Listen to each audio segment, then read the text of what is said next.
Okay, let's go to the Q&A. Okay. Yes, I forgot about this. Bring it on. So I wrote them all down. Okay. I figure we'll take turns answering each question. People sent these in? Yes. Oh, yes, shit. People sent these in. Oh, shit. Thank you to everybody that sent them in. I don't think I got all of them because there was too many questions.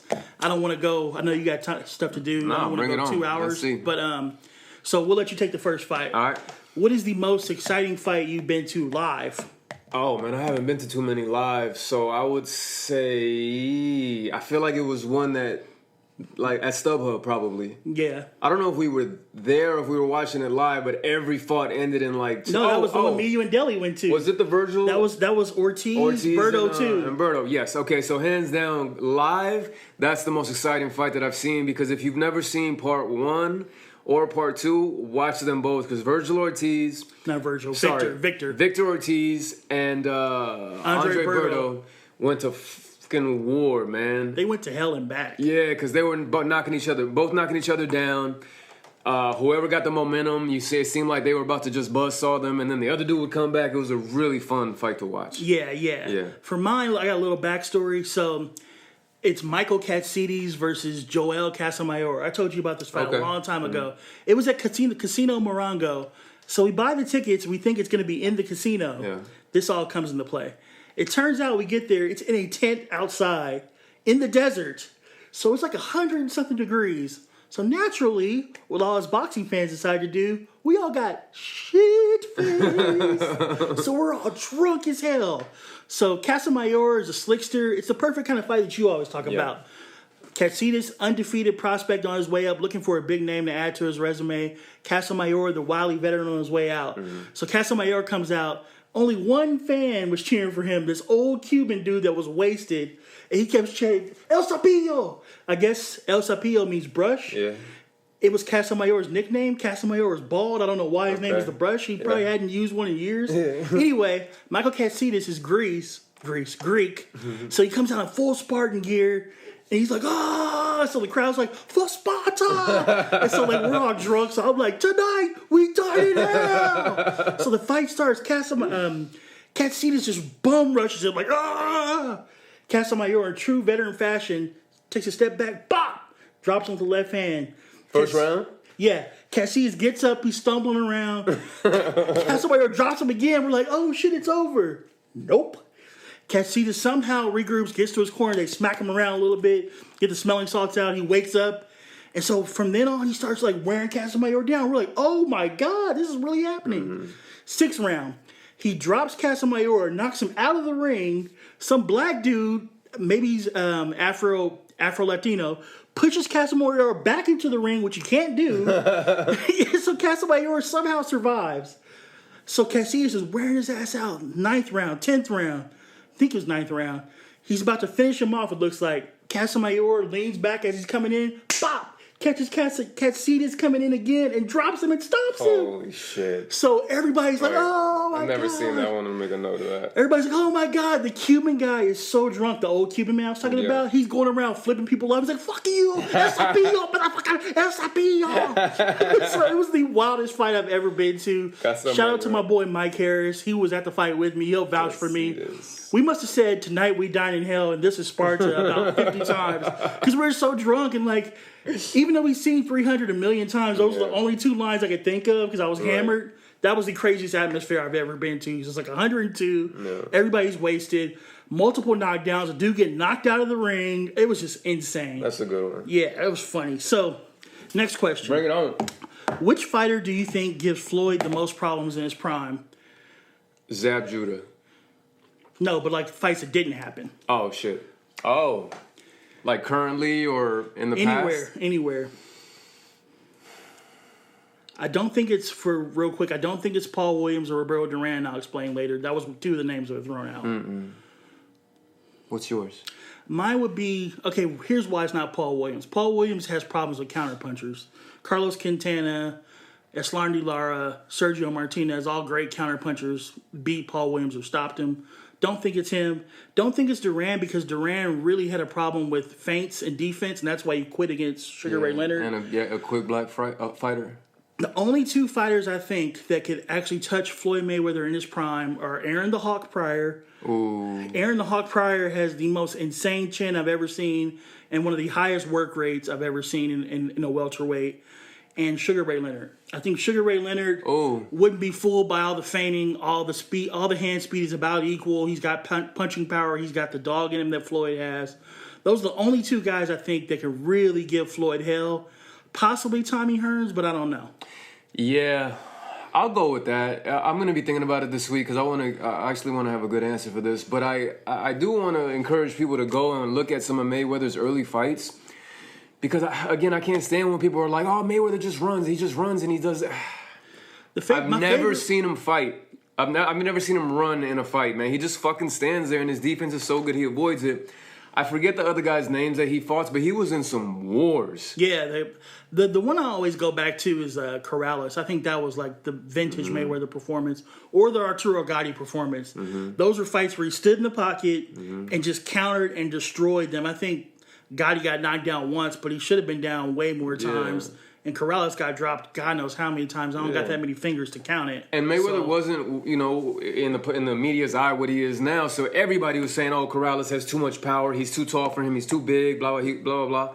And he destroyed him. Yeah, so, okay. Those are good answers. So I'm going to wait. But I do encourage people. I'm going to look up these fights that I'm remembering because watching them now as a huge Mayweather fan that I am, I'm like, oh, shit, he was in some battles. He was in some wars. He got rocked multiple times. Chop Chop Corley fight was a good one that flies under the radar. That was a barn I think that's burner. one of them I'm thinking about because I'm like, I've never seen Mayweather get rocked like this, and you never hear about it. Even the Maidana fights, he got hit a couple of times where there was one right hand that got landed right before the bell, and Floyd Mayweather looked like his ass got blew out. He was like lost control of his legs, was like stumbling to his corner. But he's such a fucking champ, dude, because he didn't show it at all. No, like, he took it. You could see the mental of him saying like, fuck. The Shane Mosley fight, too. He got hit with the hardest right hand I've ever seen. Right on the temple. Perfect punch. And he just walks it off. Ah, fuck. I did want to bring something up. Oh, speaking of Mayweather, we have to discuss this really quick. Oh, God. The Canelo comments. Yes, man. Look, Canelo, every time I think I'm gaining respect for you, bro, you go and say some stuff that just makes you sound like a bitter old person. Because you can't say... He was in an interview and he says... oh, had I fought Mayweather in both of our primes, it's not even a question. I would have destroyed him. I would have knocked him out. It would have been over. Do you know how easy it is to say this? And I made this example to Mark the other day. You know when you're jogging, let's say you're running, your goal is to run 5 miles, and you get to like 3, and you're like, fuck, man, it's hot. I'm really tired. I'm just going to call it a day. You get home, you start eating, you relax. You're like... I could have run that 5 if I pushed myself. I could have ran it. Because you're not in it anymore. Very, very good comparison. You're not in the situation anymore. So true. I spar so often with Mark and other people, and like I'm always like, you know what? I'm gonna try this. I'm gonna try this. When you get in there, you can't do it because it's not. It's just not in your mind anymore. It's not this picture that you're making in your head anymore. So, Canelo, you're talking about in your prime. Mayweather wasn't in his prime then. He was already kind of... 36 to 37 when he whooped your ass. He outvetted you, man. So if you fought him in his prime and in your prime, it would have been a fucking barn burner. You're not touching him. Oh, not at all. His foot speed back in the day was crazy. His hand speed back in the day was crazier than it is now. He'd make you look like Helen Keller if you fought him in his prime. Bro. Like, there's no way. So don't be that dude that's like... Or like past relationships where you're like, if I had one more chance, I would have done it right. No, you fucking wouldn't have. You would have done the same dumb shit you did back then. And everybody has this idea because they hate Mayweather and love Canelo and love who you love, hate who you hate. But they're like, oh, he fought Canelo before he had fought anybody good. Bullshit. Canelo had fought Austin Trout, who was a champion, who was undefeated, and he beat him. A very, very good fighter. And he had beaten Shane Mosley, in addition to other good fighters. Like, he had fought good competition before he fought Mayweather. He wasn't some baby fresh out of the womb. No. He had a big enough name to fight Mayweather. Yeah, he wouldn't have gotten a fight if he hadn't fought anybody good. So I don't want to hear all that.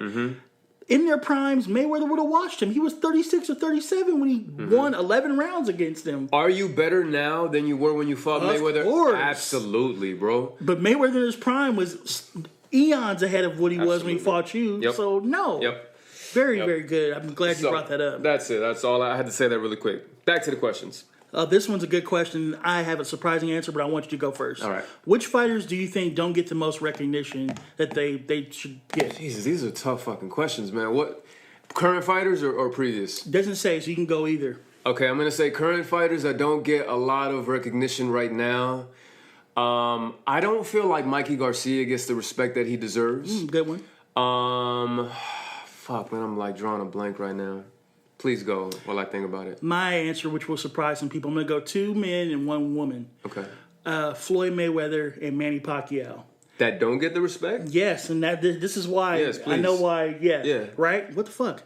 These dudes fought at 147 and 154 when, if we're being honest, with the way people cut weight, there really were lightweights. Oh, yeah. And they dominated boxing for 20 years. Yes. Nobody else. I dare you guys, go find me somebody that dominated boxing at the highest level for that amount of time. You won't find them.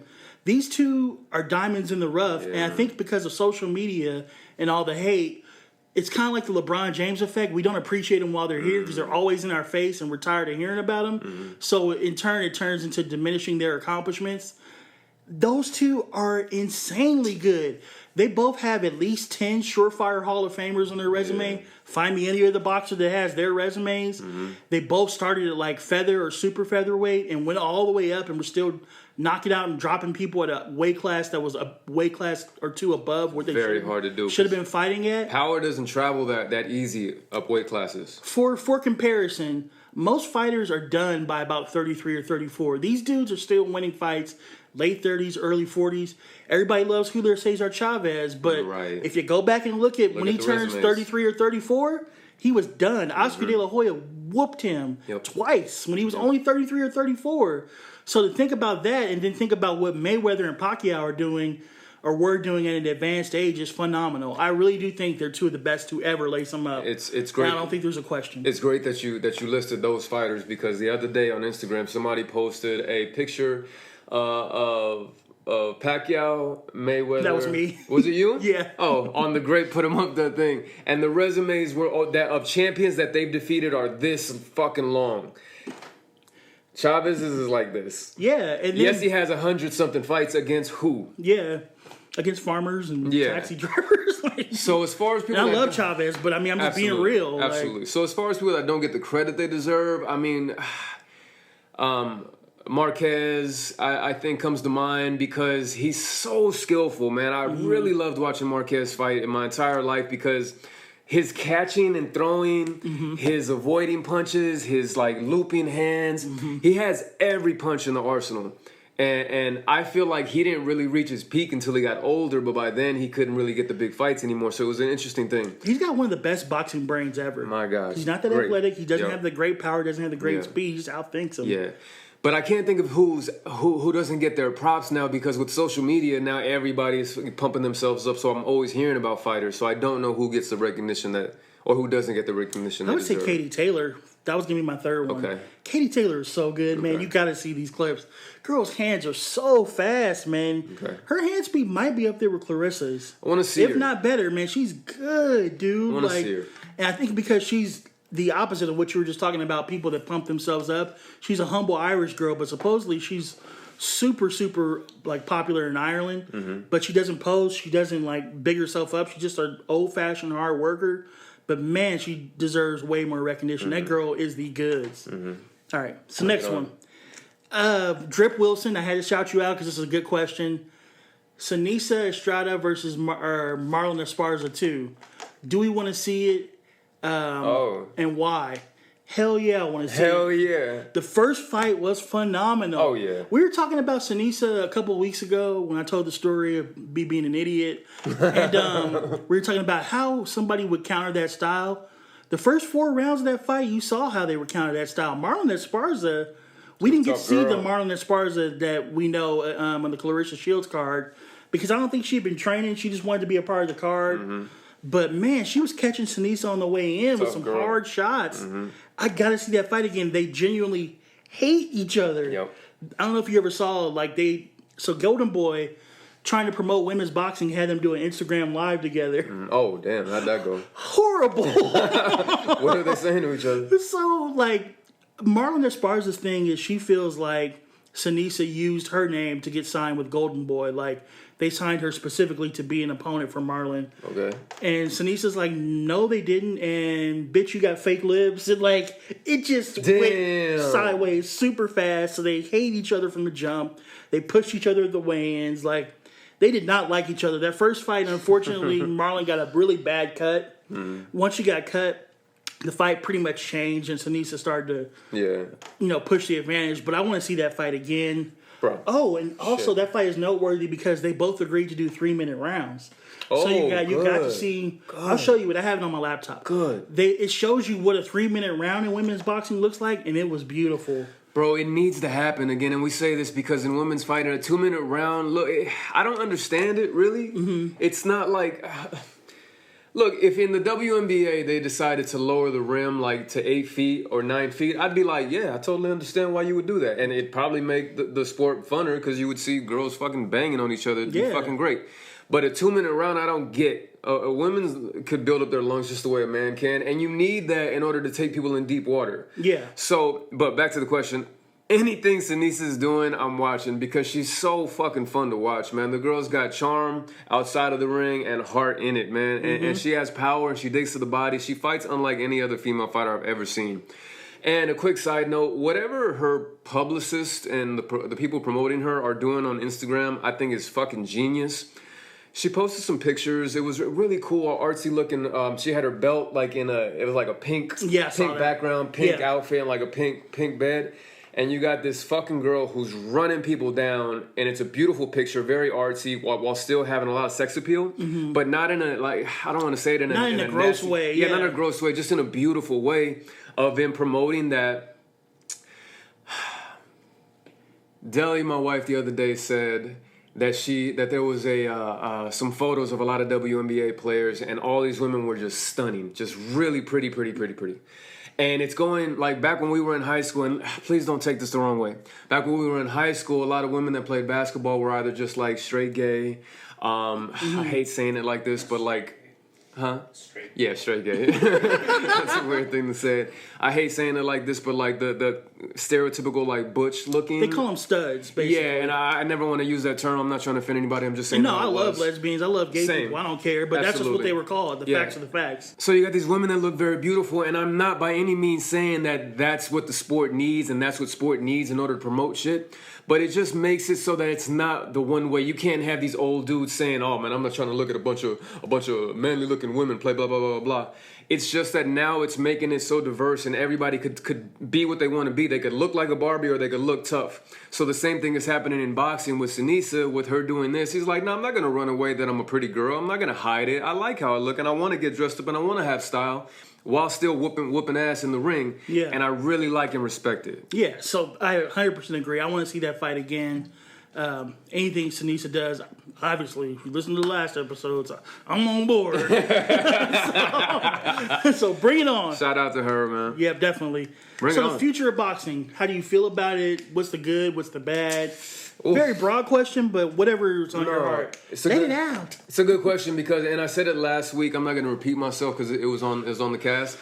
I love what's happening to it. I love that the purest of the pure boxing is happening. Oh, and real quick, PBC, shout out to you guys because it was fun to watch a well-produced event last night. Yeah. And it was so shocking because I've only been seeing Triller and DAZN the last few fights. So to watch this, I was midway through and I'm watching and I'm like, this is what it's supposed to look like. This is what it's supposed to look like. Yeah. And it was good to see. But again, I'm not knocking Triller and DAZN because I like seeing a circus. I like seeing crazy people that shouldn't be doing commentating, doing it. And it's fun to watch. So I like what's happening. I can't wait to see the YouTubers get their ass whooped. I'm excited about the crazy Lamar Odom and whoever fighting and a bunch of other randos fighting. I'm like, did they have beef? Why are they fighting? I loved your reaction last week. You were like, what the fuck? I was like, I don't know either, man. Yeah. I got no answer. But I'm there. Excited. Yes, you're going to see us together watching this fucking fight, so I'm all about it. But I love these pure nights of boxing like we had last night with Mexicans fighting in the stand, drunk-ass Mexicans in the audience. It just makes me so happy. I agree. I love the expansion of the sport. There's something for everybody now, the casual fan, the real fan. The only thing I'm worried about is it intertwining too much. Like, I want my serious fights with serious production, the right people calling the fight. Yeah. And I want my goofy fights with the goofy announcers, the silly weed smoking Snoops and Pete Davidsons and stuff. I don't want those to intermesh too much and those to become one, because I don't think that's going to be good for the longevity of the sport. Like my boy City Boy Dreamer and Angie is his girlfriend that listened to the podcast. Shout out to them. Thank you guys. They were saying they're just basically a traveling circus and they'll go away and it'll be done. Yeah. And it's 100% right. Like it's fine, it's fun, it's new, which is not a bad thing. It's going to have its fans, but after a while we're going to be desensitized to all the tomfoolery and the coonery, and it'll be done. So I don't have anything against all of that. The only bad I see is like too many of these fighters are businessmen, and sometimes we're not getting the best fights in a timely manner. Crawford and Spence talking to you two, and again, like it's whatever. I don't want to talk about that because he talked about it ad nauseum. But that's the only bad I see. Like at a certain point, you got to start thinking about legacy, and you got to stop doing analytics and being a businessman, because you got into the sport to build a legacy, and obviously, yes, to make some money. But I would hope that the defining thing that got you into boxing was to build a legacy.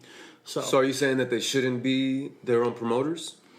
Ooh, that's another question actually that was asked, so we can delve into that. Okay. What do you think that it is smart? And shout out to City Boy Dreamer again. He asked this. Do you think it's smart for people to promote their own careers? Absolutely. What are the good and the bads of it? The good and the bad of it. Well, it's hard to do it early on in your career. So I see why fighters get into these contracts and then they're stuck in it for so long with like Top Rank and piece of shit Bob Arum, like we always talk about him. But I understand a young fighter that just is trying to get on, and like, what are you gonna do? Not sign a contract where you have a chance to make some money and fight good fights and fight good fighters and live out your dream? So hopefully they're able to sign. If they have to sign a shitty contract, let it be for 3 years tops. Yeah. So you're signing it, you can make a name for yourself and then start your own thing. You learn the business. Now you can fight your own stuff. And now we can have these guys that are going at it on Instagram fight each other, because you can't blame your promoter anymore. Now It's like, you're the boss. Okay, let's set the shit up and let's make it a 50-50 fight. Yeah. If you have a better record than I do, okay, we'll do 60-40 and the winner takes the purse. Cool. We need to take these old white dudes out of the picture, stop having them control these black and brown fighters like puppets, and them take all the profit. Like, let us have our own shit. But it needs to be us. It's similar in thank you, brother. Thank you. Give me goosebumps right now. Let's do it similarly to in the acting world. Until black people and Latin people started writing their own shit, you have white people writing us as criminals and villains the entire time. Now you have dope-ass shows like Hentified and On My Block, Atlanta. Oh, my God. Dude, really quick side note. We're watching Southside on HBO. Have you seen this shit? Yes. I fucking love this show. Great show. And you have all these, like, normal-looking black folks, like just hood-looking black folks, like they just look like they're from around the way. Yeah. Funny as a motherfucker while still being like tough, and it's just fun to see. Yeah. So I say all that to say we need to have our own shit. That's the future of boxing to me. I definitely agree. Yes, you want the longevity in boxing. So signing with the big promoter helps you get that early on. Yeah. It makes the road to travel to get notoriety a little easier. Yeah. But I do understand that some people want to be in complete control of their own career. And that has its pluses too, because you fight the fights you want to fight. You fight when you want to fight. You're in control of all your merchandising, everything. I applaud people that would do that. It's just riskier. I would say the best pathway, at least from what I've seen, win some fights, get to about 15, 16-0, win a belt, and then try to build your presence through social media and other avenues and be your own promoter after that. That would be the path I would go if I was starting my career. And, what you described is exactly what Ashton Silva is doing from Long Beach. And the great thing about Ashton is that, one, he's a super humble, kind kid and extremely talented. Yeah. But he's got his dad in his corner, Ivan. Shout out to both of you. And they started and the rest of the coaching staff, because they have H2O Promotions, which Ashton is the president and CEO of. If I'm correct, please correct me if I'm wrong. And they're just doing it the right way because, one, his IG is on point. He posts all the dopest shit. He does all the interviews with like all the podcasts, the boxing podcasts, but he's in control of it all. So like he's not going to be stuck in a bad contract, and he's going to be able to fight who he wants to fight, and people aren't going to be able to dodge him because he has a big name and he's popular enough and he's skillful enough. So you can't run from a dude like that. Yeah. So I feel like any young fighter watching, like look at what they're doing and follow that blueprint. I 100% agree. Very good answer. Yep. Okay, so now we got a magic wand out. All right. We can make any fight we want this year. What are you picking and why? Easy. Terrence Crawford and Errol Spence. Okay. Easy. That's it? Yeah, that's Okay. all. And you guys know why that's fair. we love them. I feel like they're both in their prime. If you wait another year, I'm going to try to get this out before the blankets. Damn it, too late. Errol Spence and Bud Crawford, of course, because they're both in their prime. If you wait another year or two, it's not going to be the same fight. It's still going to be a good fight, but it's not going to be the same. So it has to happen now. It's them two. Very fair. I've kind of no, not anymore. I'm kind of mad at both of them. I know it sounds weird. It sounds like I'm in my feelings. I'm not in my feelings. I'm just kind of over it. Man, tell me. I just don't understand why Terrence Crawford went back to Bob. I don't know if there's stuff behind the scenes where he's getting his money, but like maybe he is. And I don't like the fact that Errol's talking about he's the big dog and he calls all the shots when you're not fighting the other guy that's undefeated and the best in your division. I'm just kind of over both of them. I mean, I'll watch them. I'll root for them. I'm still a fan, but the fight itself, I'm just kind of over it. I want to see Tank Davis versus Teofimo Lopez. That is the fight I want to see. That is the fight I want to see. Ooh, two dudes that want legacy, that go for the knockout, that can box as well. That is the fight I want to see. Two young bulls. Especially because, irregardless, I don't even think that's a word, but if it is, we'll use it. Okay, cool. It's a word. Yeah. If one of them loses, they're only 22 or 23. They can fight a couple more times down the road. So now we put this early fight in there, and now we make a little gumbo for a trilogy if we want. Mix it up, bro. So, yeah, that's the fight I want. On the women's side, before I forget, I want to see Katie Taylor versus Amanda Serrano / Clarissa Shields versus Savannah Marshall. Just because Savannah's still running her mouth about beating her in the amateurs. Even though she didn't knock her out. Clarissa was 17, you were 21. Right, who cares? I want to see that fight. And then Serrano, Katie Taylor, because speed versus power, they're probably number 2 and number 3 pound for pound in the world, the women's division, women's divisions. So I want to see them fight. That is the fight I want to see. Okay. To wrap it up, we have more questions?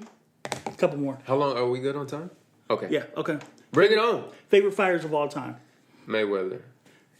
Oh, like more people? Favorite fighters of all Mayweather. Go 3. Marquez. Damn it. Tyson. I'm going to go 5. Okay. Tyson. And this is not by any means like my actual list. This is like who came into my head right away. Fucking shit. Sugar Ray Leonard. Go. Give me yours. I'm gonna think of another 5. I'll go Muhammad Ali. Special place in my heart. My grandfather, who was my role model, introducing me to Muhammad Ali at a young age. Somehow, he had every tape of Muhammad Ali interviews, every fight, all of them. So I got to see all of Ali's career at such a young age. He'll forever be my favorite boxer. It's my middle name, for crying out loud. So, of course, I'm going to love Muhammad Ali. Sugar Ray Leonard, Floyd Mayweather, Manny Pacquiao. And 5th, I'll probably say Tyson. Okay. There's one there, man. I can't think of it. Who I would consider my favorite? Morales? Eric Morales? Nah, I like him. Okay. But I'm going to think about that. This is a great question, by the way. I'm going to think about it. I'm going to think about it. Oh, and speaking of Morales, again, shout out to PBC because they had this, I know you couldn't see it, but they had this, it was like a Mexican roundtable talk. So they had Eric Morales, Marco Antonio Barrera, Mikey Garcia, and the guy that was hosting it. So you got 2 Mexicans, a Mexican-American, and 2 Mexican-Americans. And they were just talking about Mexicans fighting, and they were just bigging each other up so much and saying, like, the sport needs Mexicans, and what we bring to the sport is heart, balls, and entertainment. It is the lifeblood of boxing. It is, man. Latinos. And by no means am I saying do we dominate the sport. You do. Not really, though, because black fighters, the higher profile is black guys, but I feel like black Americans always have that little bit of sport, though. Mexicans are the ones that keep it going and dominate. They always have that skill to just like the quickness and the strength to beat most Mexican fighters. Oh, you mean competitively? No, I know what you're saying. To the lifeblood of the sport is absolutely Mexicans. Okay. But when it comes to like the elite fighters, it's always right there. Like if Mexicans are here, black people are right there. So it's always close. But it makes for fun fights. Yeah. Oh, so they were talking about that, and then a beautiful moment happened between Eric Morales and Marco Antonio. They were like, and look, even like the Mexican American fighters, we see you fighting, and we're like, we root for you like you're Mexican. And back in the day, that was not the case because Oscar De La Hoya caught so much hell from the real Mexican fans, and it's such bullshit, man. Because it's not his fault. He was born in America, but here he is claiming his roots. He speaks Spanish perfectly. He walks out with the fucking sombrero on. Like, come on, like give the dude his props. Yeah. And it was fun to see it, man. It's just. Like, it was fun to see that this whole world just kind of meshed together because it was not that back in the day. Yeah, I 100% It was fun to agree. see. Yeah. All right, so this is a funny question. All right. How much money would it take for Floyd Mayweather to take a dive against Logan Paul? Oh, man. As much as Floyd says it's all about the money, I don't think he'll take a dive for anybody. No. I don't think. It could be millions and So millions important and millions. for his legacy Absolutely. to remain undefeated. He ain't taking no dive. I thought that was hilarious. Good question. Who said that? My brother. Oh, good question, Project Pat. How to promote female boxing. You touched on it. Like, how do we big up female boxing if you're a promoter without making it overly sexualized? And I think you did a very good job of explaining it. You don't have to stray away from the fact that these girls are pretty, that these girls can model. If anything, that makes it cooler that they can also whoop your ass, Absolutely. in addition to being fine as hell. Yep. Sanisa does it great. Michaela Mayer does it great. There's other girls that do it as well. Ebony Bridges does it really well. They're very interactive with the fans. So that is one side of it. I don't think that you can ignore the sexuality. How did Oscar De La Hoya become the biggest star in boxing? Women wanted to, that's what they wanted to do. Right. I mean, Oscar De La Hoya at one point was so popular, he released an album. Dude can't sing. Oh my God. It was terrible. It's awful. Yeah. But people bought it because it's De La Hoya. You don't have to separate the sexuality from the sport. Embrace it. Who cares? As long as it's not the central focus of what you're doing. Look, man, to men at least, and I don't think I'm just speaking for myself, and please tell me if you agree, but there's something just innately sexy about a woman in a sports bra, fucking braids back, with gloves on. Like, it's just like, I want to see what happens here. Yeah, it's just me a too. sexy look, man. Embrace it. There's nothing wrong with that. I mean, Right. yes, it doesn't have to be the central focus, but to run from it will be silly. I mean, let's be real. Anthony Joshua is as popular as he is because a lot of women think he's fine as hell. True. Same with and men Ryan too, probably. Same Whatever. with Ryan Garcia. Like, Yeah. the dude's resume isn't like a something to brag about in boxing, but women like him, so he's popular. Yeah, so I don't think that that's something you should run from. The one thing I will say that really, really, really, really, really needs to happen to keep the sport moving, one more, Gotcha. really, one face for each division. There doesn't need to be 4 champions in each division for women's boxing. Yes. The talent pool isn't big enough. Yep.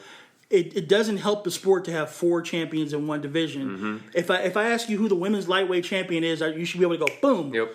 Katie Taylor. Yeah. Nobody else. It's bad enough in Welterweight male champ. McCaskill. Boom. Nobody else. Clarissa Shields, middleweight champ.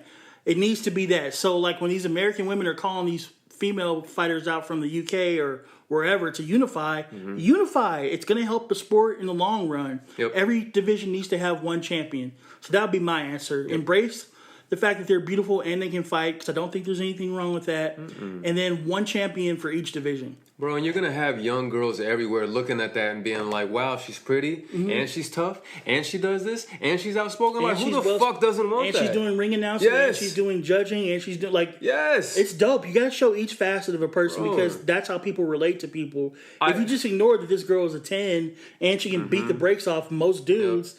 It's not going to push the sport forward. You gotta embrace it. It's the Cobra Kai effect, man. Yeah. It's that kids nowadays could be into a show where there's like physical fighting each other. There's these big drawn out like stunt fighting scenes.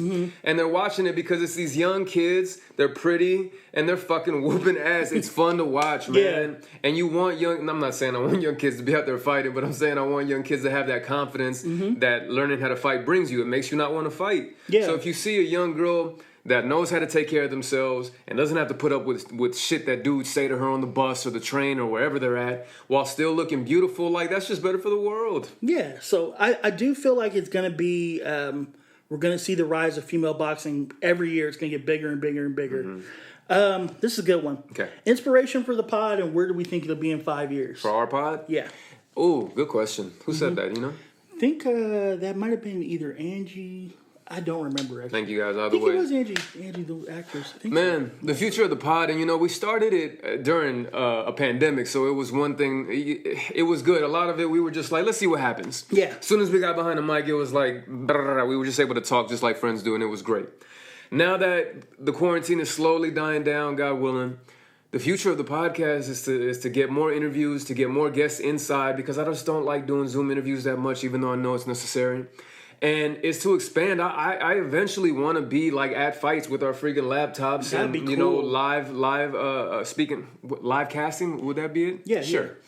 Live streaming, whatever. Streaming it, and then eventually to be able to get more. Like, I would love us to be calling fights eventually, and that's the truth. I know it's a big dream, but I feel like it could happen eventually. Yeah, and I agree. And the spirit of this podcast, where did it come from? It comes from our relationship. I mean, Manny and I. We don't just talk boxing like this. We talk everything. Everything. We talk acting, which we won't go into on here because of obviously he's in that profession. Right. But we talk movies like that. We talk music like that. It's just the way we talk to each other, which debates. Some people would think it's abusive and mean sometimes, but that's just how we relate. Great. And like neither one of us taking things personal. So that's kind of how it started. And then Mark, of course, the man behind the project. Yep. Had an idea like, hey, what the fuck? Why is there not a microphone between you two? I'm watching you guys banter back and forth and laughing my ass off. I think there's other people that probably would enjoy this. So yeah, in the future, I would like to continue doing what we do, but also, like you said, I would really love to expand this to further pastures. Getting interviews, doing a live commentary, getting on Twitch and watching fights with you guys and interacting. For me, the heart of this podcast is the people that are here right now, that are in my DMs talking to me. That's where I have the most fun because I love an open mind. I love to hear people's views, even if they're the opposite of mine. It's just so much fun to hear people that are passionate about the sport and just passionate about anything in general and that have well thought out answers to stuff. Like there's a lot of people that I DM all the time about various topics, and I just think it's great that they're supporting this podcast. And I look forward to growing it in the 5 years, and I hope, we're calling fights someday. Live streaming would be a big one. Getting on Twitch, watching some old fights with you guys, interviews. So, sky's the limit. I'm open to anything. I love doing this. So. And I still feel like if we had to choose one, our main objective is to big up female boxing, is to promote it. Absolutely. And to get it in the public's eye because it's really fun, man. And I could just picture little girls watching it and being inspired, and it makes my heart feel good. So I hope we're doing some good from it. Yeah, and like you said, I love female boxing. I think it's so cool to feel like you're on the grassroots of something that you know in 10 years is going to be huge. Okay, the last question, and then we'll talk about Canelo, and then we'll be done. Jake Paul, do we respect him? Is he going to fight a real fighter next? No. That's it. For me, I'm a little more diplomatic. Yes, he's going to fight a real fighter next, I think. Tommy Fury is 5-0, 4 knockouts. It's Tyson Fury's brother. He's a professional fighter. They've been going at it. He's also a reality TV guy, too. But he's been in professional fights. I think he'll fight him next. Technically, to me, he's a real fighter. He does box for a living. Do I respect Jake Paul? Wait, can I add to that really quick? Sure. The reason I don't think he's fighting a real fighter again, even though he is a real fighter, is that a lot of people he's fighting are still on the come up. So I don't put it past these people to take money to take a dive.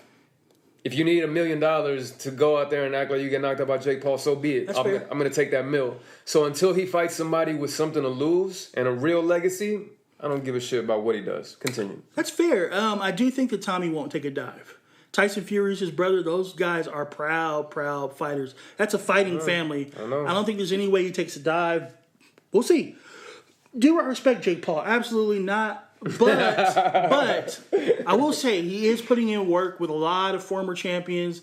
They're not just saying, he's putting in the work. I feel like these guys are respectable guys. Like who? John Pascal, who I respect, said, he actually does put in the work. I've been in there with him. I spar with him. He does have some skill. I do not like all the extra stuff he does, but I'll give the guy credit where it's due. He's working. Okay. So, do I respect him? No, not really. But am I going to not acknowledge the fact that he is putting in some work? No, he does put in work. Okay.